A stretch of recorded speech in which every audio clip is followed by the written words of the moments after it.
नमस्ते। आजको भिडियोमा खास म के भन्नु गइरहेछु भन्दाखेरि मेरो फिस्टुला लगभग 2 वर्ष भयो अनि म होमियोप्याथी नै गराउँदैछु र होमियोप्याथी गराउँदाखेरि मेरो चाहिँ अहिले पहिलाको तुलनामा लगभग 90% ठिक छ।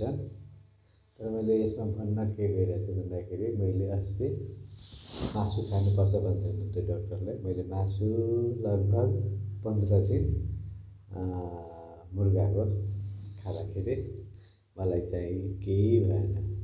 यसको मतलब मुर्गाको मासु खाँदाखेरि कुनै इफेक्ट हुँदैन भने जस्तो मलाई लाग्छ। होइन म कुनै डक्टर पनि होइन, तर मलाई फिलिङ भएको कुरा मात्रै सेयर गर्ने, अरू कुरा मलाई थाहा भएन। त्यसपछि म चाहिँ यही शनिबार म चाहिँ पिकनिक गएको थिएँ। पिकनिक जाँदाखेरि मैले लगभग रक्सी म त्यति खाँदैन, तर रक्सीले वास्तवमा बढ्छ कि बढ्दैन भनेर टेस्ट गर्न खोजिरहेको थिएँ। जस मेरो पुरै लगभग ठिकै छ, तर अलिकता सानो मासु जस्तो थियो।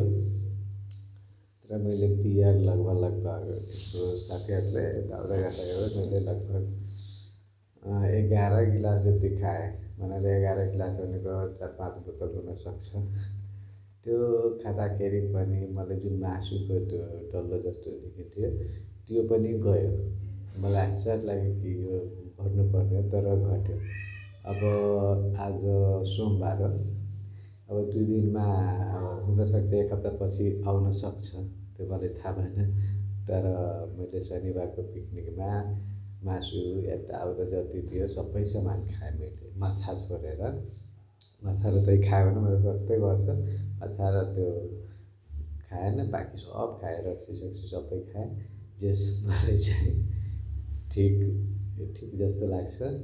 झन् त्यो मासु भएको त्यो पनि ठिक भयो। मैले हिजो आइतबार डक्टर कहाँ गएर उहाँलाई भन्ने थियो कि मेरो यस्तो गर्दाखेरि रक्सी खाएन भनेन, मेरो सब ठिक छ भने फेरि त्यही मेडिसिनलाई अगाडि बढाउँदैछु।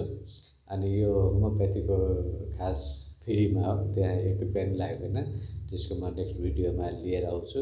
पहिला यो क्लियर भएपछि म तपाईँलाई यो कहाँ चेक गराएको के गरेको त्यो सबै म भन्छु। हस्, थ्याङ्क यू, धन्यवाद।